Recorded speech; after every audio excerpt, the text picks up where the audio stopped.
and welcome to the Halloween special of a podcast about murder.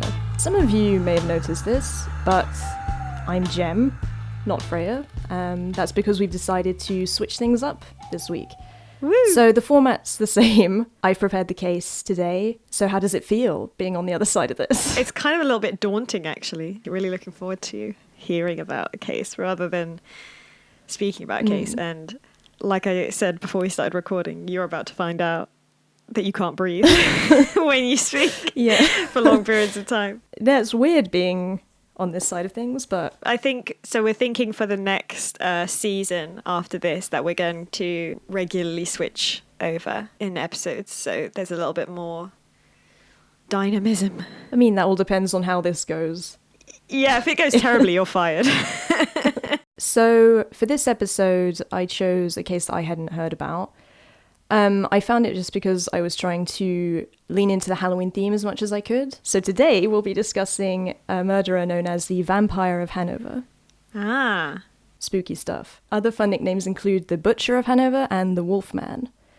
This killer's real name is Fritz Haarmann, and he was a German serial killer who was charged with the murder of 24 men and boys between the 25th of September 1918 and the 14th of June 1924. So I think this is also the oldest case we'll have discussed this season. Oh, okay. I have heard of this. I think I've actually listened to a podcast about it, but I don't remember really much about it. So it will be super interesting to hear about it.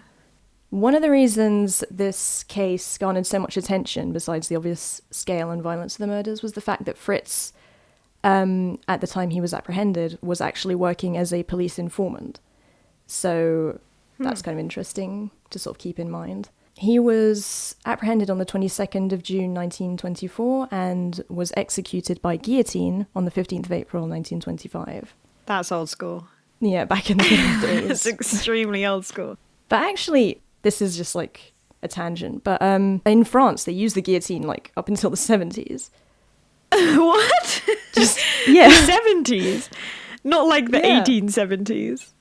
No. The actual like 1970s. if you got the death sentence, it was by guillotine. And I think the only reason we don't guillotine people anymore is because they decided to get rid of the death sentence. Not because they thought, no, we should do it a different way. Okay, so Friedrich Harmon was born on the 25th of October 1879 in Hanover. He was the youngest of 6 children born to Joanna and Ollie Harmon. His home life, as is the case with many murderers we've discussed over the course of the series, was not ideal. Having married Joanna for her wealth, Ollie Harmon was said to have been a violent individual who had several affairs throughout their marriage. And Fritz's relationship with his father was strained. They seemed to share a mutual disdain and hatred for one another. In opposition to this, Fritz was very close with his mother, who spoiled him. He was sort of marked as her favourite child. As a child, Fritz was said to enjoy typically feminine activities, such as playing with his sister's dolls, dressing in their clothing, and needlework. Some sources state that this behaviour was encouraged by his mother, but I wasn't able to confirm that. He was described as a quiet, shy child, although there are some accounts that reveal darker aspects of his personality. I read a source that said that he used to tie up his sisters as some sort of sadistic game and then knock at windows at night to scare people. Yeah, but I used to tie up my brother. Yeah. And I turned out okay. It's one of those things where, like, when you take all these things together, you can go, oh yeah, he was always off. But if it was anyone else and they didn't turn out to be a murderer, you wouldn't think it was weird. Yeah. So, like, obviously maybe that's not at the time a sign of something terribly dark. No, but it's interesting when you look back on it. At school, his teachers remarked that he was a meek child, and despite his academic failings, he was said to have been quite well behaved. There was a reported incident that I think we should definitely mention, although again, this is hard to confirm, but I read somewhere that Fritz was supposedly molested by a teacher as a child, although he wouldn't really discuss this incident himself. So I think that's interesting to keep in mind as we get into the murders that he committed. At the age of 15, Fritz left school and began training in the military, Although he greatly enjoyed his time there, he quickly began to suffer from unpredictable fainting spells, likened to epilepsy, and as such he left the army and began working for his father in a cigar factory. It was during this time that Fritz's first known sexual offences began. He would lure young boys to secluded areas and then sexually abuse them. This led to his first arrest in July 1896, which led to his eventual incarceration in a mental institution in Hildesheim. I'm not sure how to pronounce that. Good effort. Following a psychologist's diagnosis that he was incredibly deranged. Incredibly deranged. Now that is a great incredibly label. Deranged. That's a direct quote. Fritz managed to escape this mental institution several months later, some say with the help of his mother. He spent the following 2 years in Switzerland, staying with a relative of his mother's, before eventually returning to Hanover. In 1900, he became engaged to a woman named Erna Loert. This union was apparently encouraged by Fritz's family, who hoped that this was a sign that he was starting a quote-unquote normal life. It was around this time that Fritz was called away for his compulsory military service. His superiors considered him an excellent soldier, and he became known for his skills as a marksman. He reportedly described his military service as the happiest period of his life. However, once again his health became an issue, as he was hospitalized a year later due to experiencing extreme dizziness during military exercises. Because of this, he was discharged and given a monthly pension of 21 gold marks, which I figured out is roughly the equivalent to $133 in today's money. That's okay. So not a lot. No, it's not really enough to live a nice life on. But then everything costs different things back then as well. Isn't it interesting how he also has this military thing, which just seems to come up. And we also discussed in the very first episode where we had Dennis Nilsson, who described his army years as the happiest years of his life. I find it kind of, I don't know, it's just weird that I chose this case kind of at random. But there are a lot of similarities with Dennis Nilsson. That's interesting. He returned to his fiancée Erna in Hanover and attempted to make a living working for his father. However, this resulted in a fight, and his father unsuccessfully attempted to have Fritz committed to a mental institution again. So not a great relationship between father and son. I'm surprised that he wasn't able to get him committed, though, because being that he had this record of incredible derangement. Yeah. Well, this is the thing. He has, as we'll see, he has a background. Yeah. And despite this, it takes a long time for people to catch on to the fact that he might be killing people.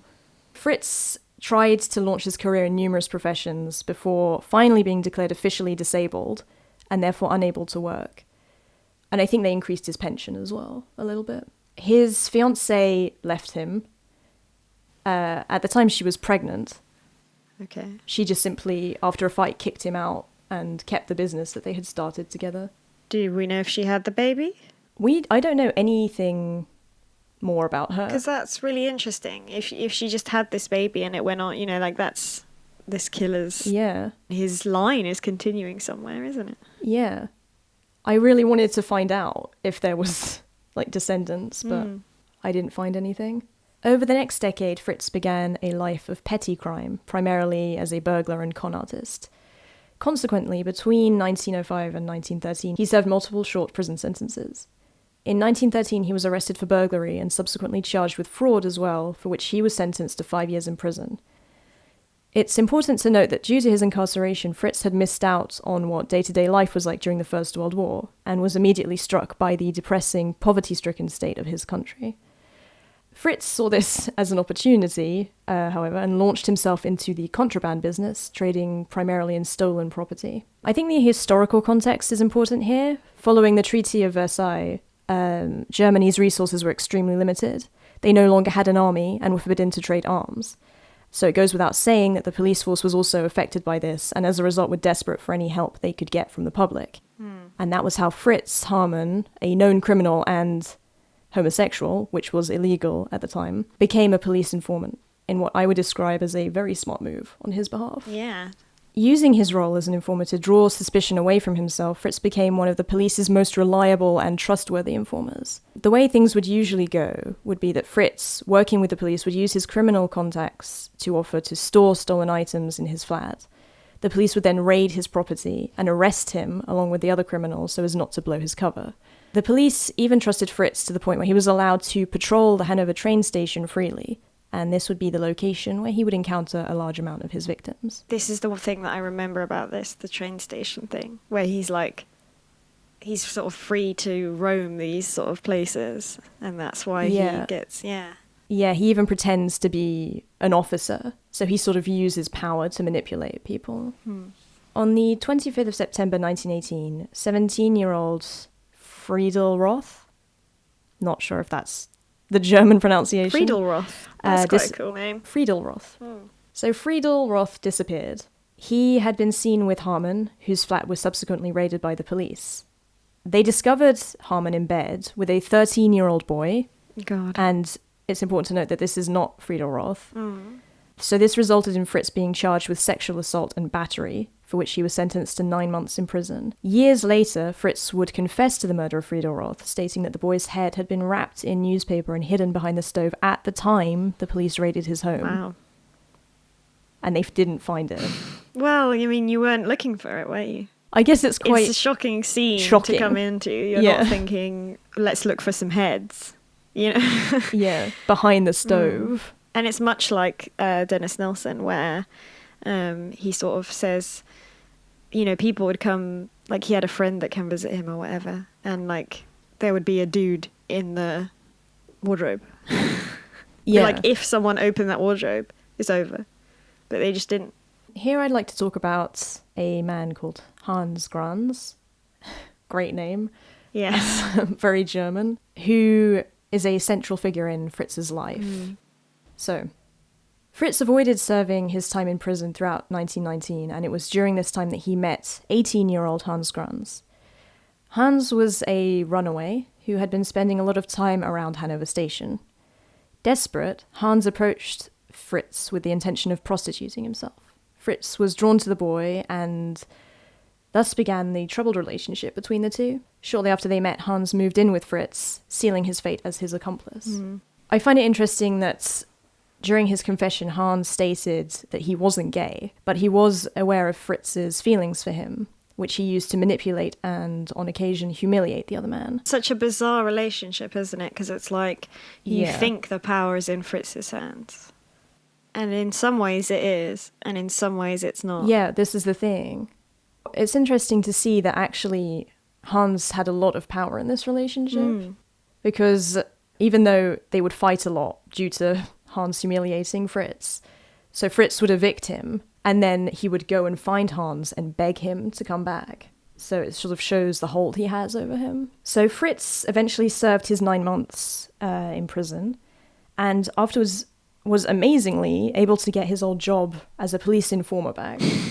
Come on back, there's no problem with this. And shortly afterwards, he and Hans moved into a lovely old house that sat along the river Leine on 8 Neue Strasse on the 1st of July, 1921. Romantic. Yeah, lovely.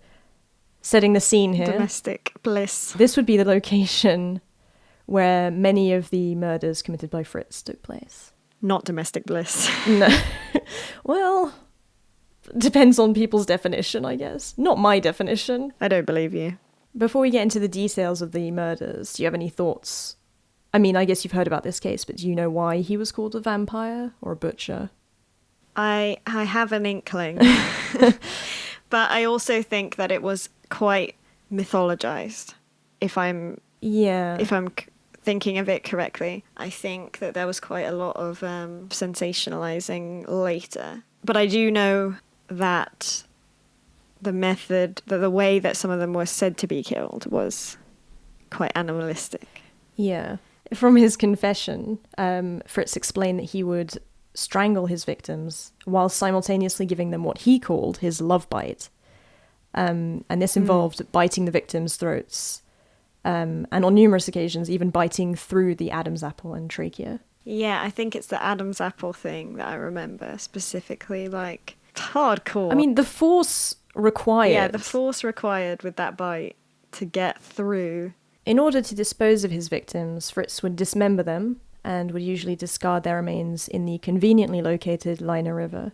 So this is a quote from Fritz. I'd make 2 cuts in the abdomen and put the intestines in a bucket, then soak up the blood and crush the bones until the shoulders broke. Now I could get the heart, lungs, and kidneys and chop them up and put them in my bucket. I'd take the flesh off the bones and put it in my waxcloth bag. It would take me 5 or 6 trips to take everything and throw it down the toilet or into the river. I always hated doing this, but I couldn't help it. My passion was so much stronger than the horror of the cutting and chopping. It's still so similar to Nelson as well. Like, the horror, like, oh, I didn't really want to do it, but now I have to get rid of them. Yeah. But also, even the detail of the toilet, which I remember from Dennis Nilsson, because I was just like, that sounds like the toilet. A mad way to get rid of. I didn't even know they had, seems really, like, ignorant, but I didn't even know they had toilet, like, flushing toilet back then. Yeah, surely the plumbing wasn't as good as it is today.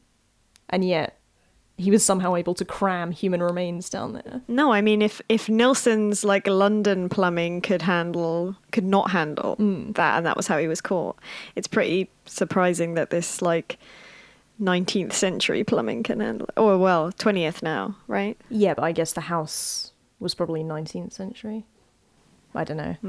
During his confession, Fritz also explained that he would sever the heads from the rest of the body, remove the skin, and smash the skull in order to remove the brain. Great. And I think this just speaks to the incredible violence of these murders. Fritz was known to sell, amongst other things, meat on the black market, and once his crimes came to light, rumours went wild. Fritz had never specifically told any of his customers where the meat had come from, usually mentioning a butcher he supposedly knew. Although unconfirmed, many people believe that another way of disposing of his victims was to sell them as mints. There was apparently even a nursery rhyme written about him. Just you wait till it's your time, Harmon will come after you. With his chopper oh so fine, he'll make mince meat out of you. Yeah, it's another, like, sort of legend making out of this person. Using his position as a police informer to his advantage, Fritz would often take advantage of young men and boys in vulnerable situations that he found at Hanover Station. The majority of them were runaways or even male prostitutes, which, again, I think is another link with Dennis Nilsson. Yeah, the convenient aspect of, choosing someone who is not going to be missed. Yeah. So there are quite a lot of victims, and I'll go into some details with a few of them, and otherwise I'll just mention the victim's name and age. Fritz's next known murder was that of 17-year-old Fritz Franca on the 12th of February 1923. Harmon invited the youth back to his flat, where they spent the evening with Hans and 2 acquaintances. When Hans and the guests left, Harmon murdered Fritz Franca. Harmon stated that following the murder, Hans unexpectedly returned to the flat and discovered the nude, dead body of the boy in bed. Rather than reacting like any normal person would in that situation, he reportedly stared blankly at Harmon before asking, "When shall I come back again?" I don't even know, like, that's definitely something. Yeah. But I just find it mad that this is just, like, a seemingly normal person. I mean, I don't know much about his background. I mean, he can't have come from that normal of a background. Being That's where true. he is, having met Fritz and the circumstances that they met, you don't just end up in that sort of situation. Yeah.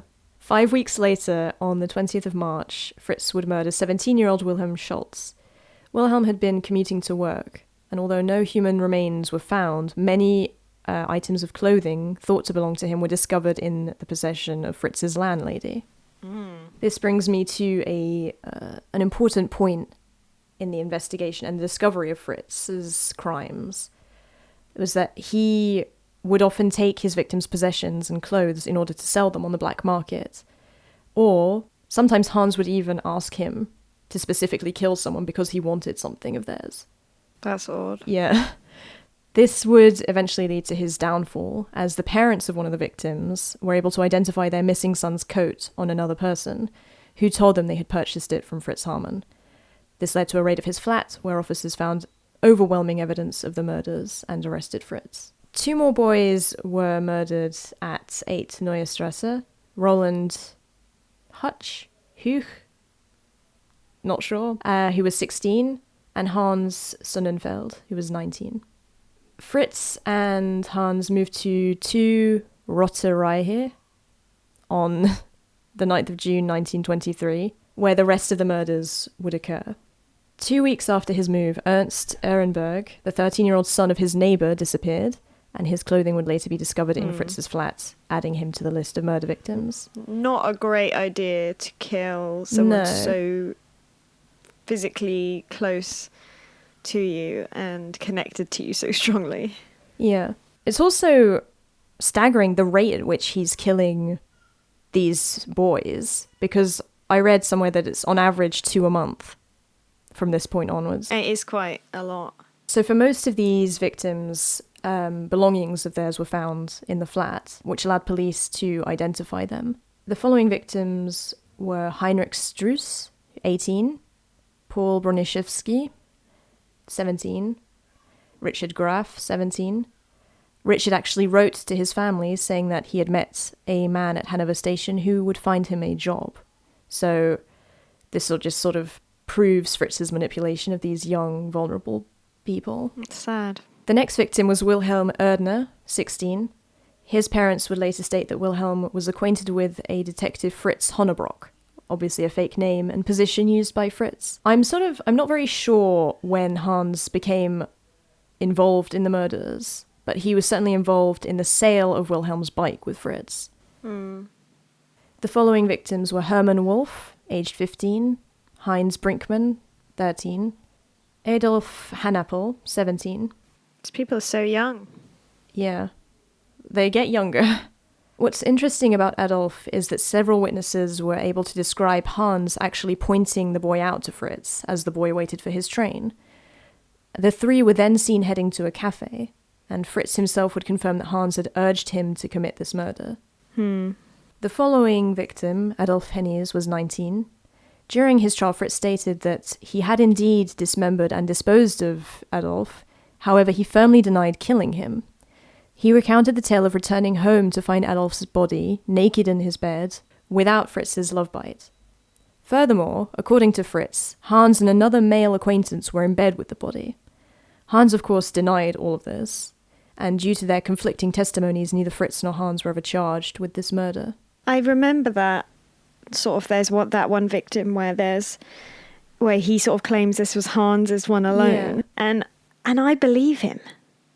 I don't know why, but the thing is, in the way we'll get into this later, but the way he acts during the trial, there's just no reason to sort of make for him to lie about that specific one. It's like he could just say, considering all the other things he's up for. So I believe that Hans was just Hans having a go at it. That said, there are reasons to doubt Fritz's testimony that we'll get into. But it's true that he would just sort of agree. The police would show him pictures or ask him about a certain victim, and even though he didn't specifically remember killing him, he would just be like, yeah, sure. Let's say that I killed him. So obviously, the fact that he's willing... It just seems odd. It's sort of odd. The next victims were Ernst Spiker, 17. Fritz wasn't actually sure that he had murdered this boy. He just said that he had to assume he had. But I think one overwhelming piece of evidence is that Hans was wearing Ernst's shirt when he was arrested. So... You can't say Ernst. Yeah, no. It's really difficult. The next victims were Heinrich Koch, 20, Willy Senger, 19, Herman Spiker, 16, Herman Bock, 22. Apparently, despite the fact that Fritz had known Herman prior to his disappearance and was wearing his suit when arrested, had sold his suitcase to his landlady, and had told Herman's friends not to report his disappearance, Fritz was acquitted of his murder at trial. I don't know how or why. Yeah. Especially since, what is getting him convicted of the other ones that isn't getting him convicted of this one? Because it's not like they've got DNA or I don't know. anything like that. So surely the same sort of hearsay, if you like, is convicting him of the other ones. Or sort of circumstantial evidence, which is all they've got. The next few victims were Alfred Hogreff, 16, Wilhelm Appel, Robert Witsel, 18. Robert's parents would state that their son and an official from the station had gone to the circus together, and Fritz confirmed killing Robert the same night. So it's also weird that he's sort of going out and about in public with these boys. And letting them have a sort of last known location. I don't know if he's just becoming clumsy. Heinz Martin, 14. Fritz Wittig, 17. Harmon again insisted that Hans had encouraged him to murder young Fritz as he wanted the boy's suit. And the last 3 victims were Friedrich Ebeling, 10, the youngest victim. 10. Jesus Christ. And he was actually murdered on the same day as Fritz Wittig, the previous victim. God's sake. 10? Yeah. No, it's horrible. The next victim was Friedrich Koch, 16, and the final victim, Erich DeVries. Not sure if that's how you pronounce his name, I'm sorry if it's not. Who was 17, and his body was found in a lake near the Herrenhausen Gardens. Fritz stated that it took him 4 trips to dispose entirely of Erich's remains. On the 17th of May 1924, 2 children discovered a human skull while playing near the Leine River. Police determined the skull to be that of a young male, though were initially unsure whether he had been murdered. They considered the possibility of grave robbers or a prank pulled by medical students. That would ruin your childhood. Yeah. 2 weeks later, another skull was found, as well as a sack of human bones. Several more skulls were found, some belonging to boys as young as 10 or 11, and these bore clear signs of decapitation and scalping. Christ. Like, I don't know if it's the police finding these skulls or just random citizens. It's pretty wishful thinking to say, I hope they're all getting therapy. I think at this time. Back in the 20s or 30s. That it is. Post-war as well. It's important to note that unfortunately, at the time, it was common for young boys to go missing. In a single year, the number of missing teenagers could be in the hundreds. So the discovery of these remains confirmed many residents' worst fears. Why was that? Is there a specific reason? I mean, I guess the country in general is going through a rough time. Maybe some kids would just sort of try and go and start their lives somewhere else. On the 8th of June, Hanover residents came out in their hundreds to search the banks of the Leine River, discovering even more human bones. At this point, the police finally decided to drag a section of the river and discovered over 500 human bones, estimated to belong to 22 individuals. 500? That's quite a lot. Many of these bones showed evidence of knife marks, presumably the result of the flesh being removed. I don't know why I said removed in that way. Removed. The French jumped out. Once the remains were discovered, it didn't take long for suspicion to land on Fritz. On top of the fact that he was gay, again, a crime at the time, Fritz also had several charges of child molestation, sexual assault, and battery against him. Fritz was also connected to the disappearances of Friedel Roth and Herman Koch. As such, police immediately viewed him as a suspect and began closely watching him. As Fritz was obviously familiar with the police officers from Hanover, their plan was to have 2 young-looking policemen from Berlin come in undercover at the station. This operation began on the 18th of June 1924, and a mere 4 days later, on the 22nd of June, the 2 officers saw Fritz arguing with Karl Fromm, a 15-year-old boy, at Hanover Station. Fritz's anger at the youth obviously clouded his judgment, as he actually went to report Karl to the police for travelling with forged documents. This backfired spectacularly, as Karl then told the police that he had been living with Fritz for several days and had been raped on several occasions, often with a knife to his throat. God. So this gave the police the opportunity to arrest Fritz the following day. The police then searched Fritz's flat and questioned his neighbours. The flat was described as being extensively blood-stained, with blood found on the walls, floors, and bed. Which, I don't know how you can live like that. I was just about to say that. I was just about to say, how are you living like this? Incredible. Fritz's explanation for this, which I find quite funny, was his involvement in the illegal meat trade. So he basically was like, no, I sell meat. I'm just really bad at, cutting it up. I'm a bit clumsy. Oh my God. However, surprisingly, the police found this to be a little unbelievable. I thought for a second you were going to say, and they left. Well, sounds good to me. Evidence started to pile against Fritz as his neighbours spoke of the vast quantity of teenage boys seen entering the flat. Fritz leaving his flat in the early hours of the morning or late at night with large sacks. And 2 people even mentioned seeing Fritz dump a sack into the river. Yeah, that'll do it. Yeah, I don't know why they didn't report this, but maybe... Only when you're given context, that can help. But I found that there's a lot of cases like that where someone sees something and you think, why wouldn't you say anything? And it's like, actually, if you didn't have any of the frame of reference to ever consider that a murder was happening, then you wouldn't report it, because you would just think there's got to be a logical reason for this. It's true that if I saw someone dumping a sack in a river, I'd be like, yeah, that's kind of weird, but I wouldn't be like, that guy's getting rid of a body. The police found the possessions of several boys and decided to display them at the police station in the hopes that family members might identify them. Although an alarming amount of people came forward claiming items belonged to their sons or brothers, Fritz insisted they were only in his possession due to them staying the night at his following a sexual fling. And I think, again, we discussed this in the case of Dennis Nilsson, but the sort of taboo nature of gay relationships sort of maybe distracted people. However, Robert Witsel, the young man who had gone to the circus with Fritz, would prove to be his downfall. Not only were his clothes, boots, and keys found at the flat, a skull discovered in a garden was identified as his. How? By his... I think his mother was able to say that it was his because he had a crooked jaw. A friend of Robert's then confirmed that Fritz had spent time with him prior to his disappearance, and Robert's jacket was discovered in the possession of Fritz's landlady.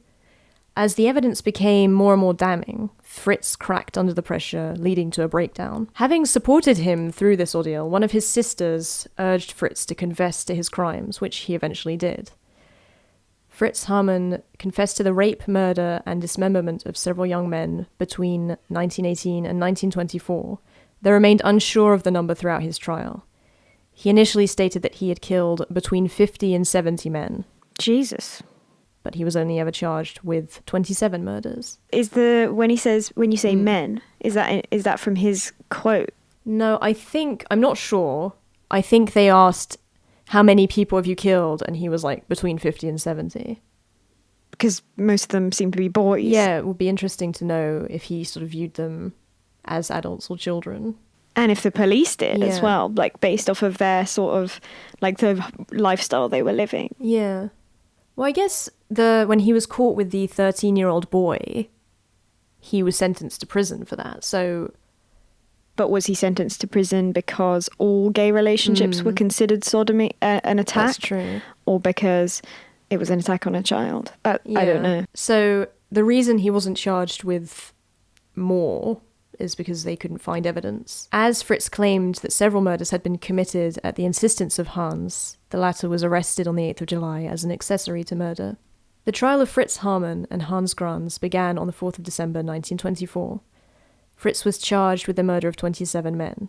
He insisted on defending himself and readily confessed to murdering 14 young men, though seemed uncertain concerning the remaining 13. Hans denied any involvement.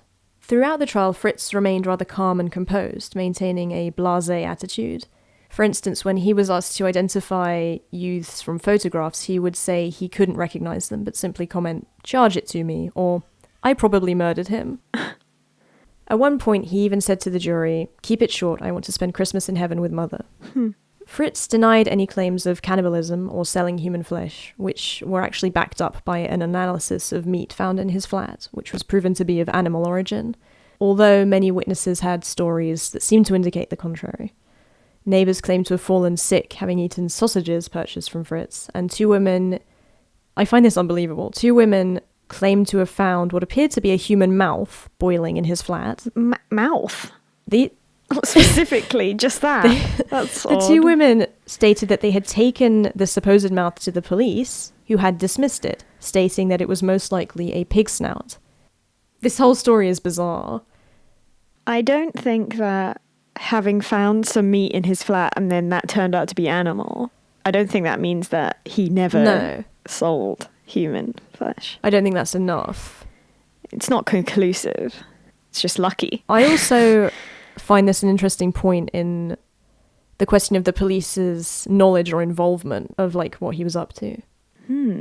I think they're just sort of overwhelmed and careless. Yeah. Which leads me to my next point, that during the trial, the attention turned to the Hanover Police Department and their involvement in Fritz's crimes.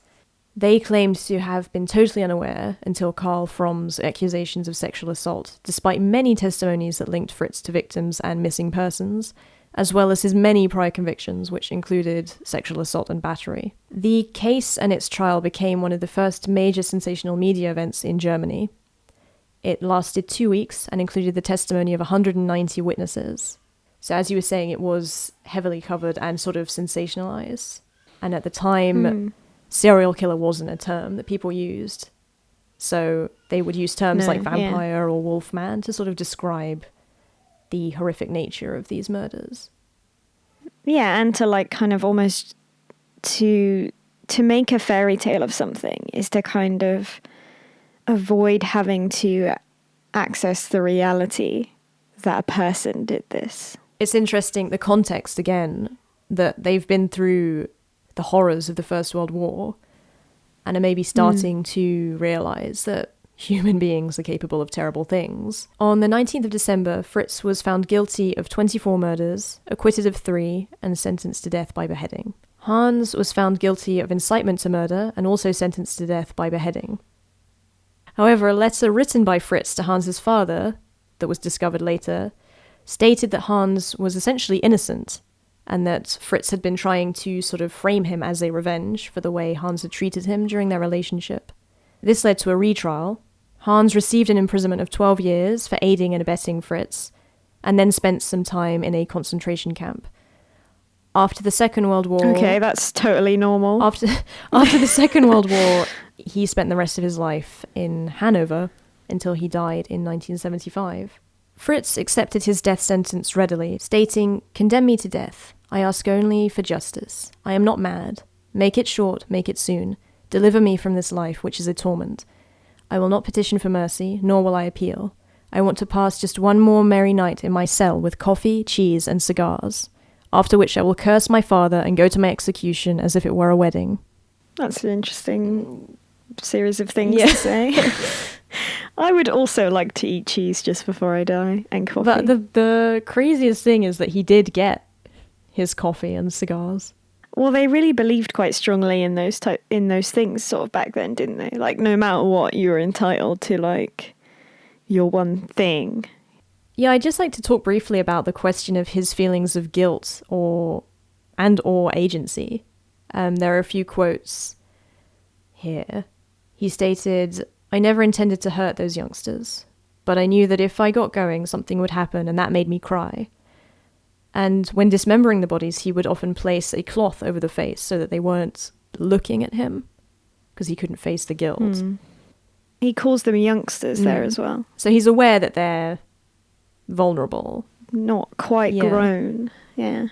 And during his trial, he is said to have explained that the reason he killed remained a mystery to him. At the time in Germany, it was common to not tell criminals the date of their execution until the evening before. When he received the news, Fritz prayed with his pastor before enjoying a cigar and the most expensive Brazilian coffee available. Yeah. Nice. He was executed on the morning of the 15th of April, 1925. Following his execution, parts of his brain were analysed, revealing traces of meningitis. I don't know if that has any relevance to the crimes he committed. Probably not, but... No, but it's interesting in that it could have played some kind of role. His head was then preserved in formaldehyde at the Göttingen Medical School until 2014. And there are pictures of this head that we'll put on the YouTube version. What, like the whole thing? Yeah. And I don't know why you would keep his head. I guess the logical thought is something about this must be different. Yeah, that's true. It's the same line of thinking as the making of it into a kind of fairy tale. It's scary to think that it's just a normal person doing this. I mean, you know, it's obviously not a normal person, but that it's just a guy rather than a werewolf or something. So, like, the head is like, oh, well, something must be wrong with this. I also wonder if they had the sort of thought that maybe in the future they would be able to sort of find something that proved that he wasn't normal. Right. Yeah, and they kept it until 5 years ago. What did they do with it 5 years ago? I think they burned it. I don't know why you would keep it that long and then just decide not to have it. Someone just had enough. We've advanced far enough now. There's nothing we can do with it. We should just get rid of it. Weird. The remains of Fritz's victims were placed in a communal grave with a memorial listing their names. The case of Fritz Harmon led to discussions around several issues, such as the way police investigations were conducted, the treatment of mentally ill criminals, the death penalty, and most importantly... most importantly... Oh, I don't know what happened there. I was like briefly possessed. By a northerner. And, no, hang on, I need to calm down. Most importantly, homosexuality. Needless to say, Fritz hadn't exactly helped the gay rights cause, and the discovery of the murders apparently led to a wave of widespread homophobia throughout Germany, as it, in many people's minds, tied homosexuality irrevocably to sexual violence and murder. So Fritz is one of Germany's most infamous serial killers and has been the inspiration for several films. M in 1931, The Tenderness of Wolves, 1973, and The Death Maker, 1995, as well as a few TV characters. There was a biographical graphic novel written about his life and crimes called Harmon by Pierre Mieter and Isabel Kreitz. I haven't read it, but the art looks really interesting. So that's the case of Fritz Haarmann, the Vampire of Hanover. Well, that was really interesting. That was something. I might let you do this job a bit more often. Well, gee. Well, we hope you enjoyed that Halloween special. We're going to take a bit of a break after this. I'm going to be releasing a blooper reel as well, though, in a couple of weeks during the break, which I think will be fun. Seems a little inappropriate in some ways, but I'm bold enough to take that risk. And it's separate, obviously, from these things. So, but don't forget that we are on social media at About Murder on Twitter, Instagram at A Podcast About Murder, and Facebook.com/A Podcast About Murder with no E. These will be in the description box. You can find updates on everything on these, as well as some interesting images and other information. If you would like to send us an email, the address is apodcastaboutmurder@outlook.com. Some feedback, some suggestions on cases, corrections. Yeah. Feel free. I think it's always interesting. We've shown that we're very ignorant people. So it's likely that we've made some mistakes.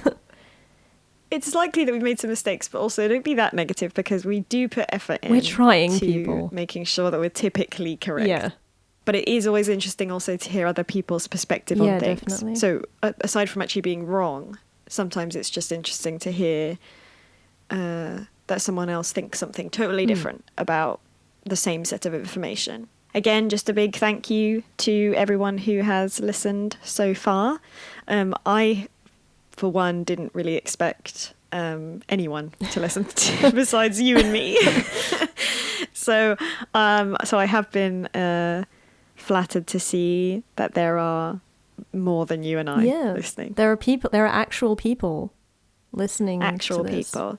So thank you, actual people. And don't forget to subscribe on whatever platform you're on. Subscribing and rating. I don't want to be that one of those people who begs for ratings, but it's super helpful. So if you want to leave a bad rating, don't. Go for a walk and think about that. Go for a walk, think about it. Send me an email, send me a hateful email instead, and then maybe we'll be able to sort the situation out between us. Bring up your rating. And then you can leave the 5 stars that will be acceptable to us. Okay, but bye. Happy Halloween. Happy Halloween. Can't believe I forgot to say that. That is the most important thing. Have a safe, happy and exciting and spooky Halloween. Cue music.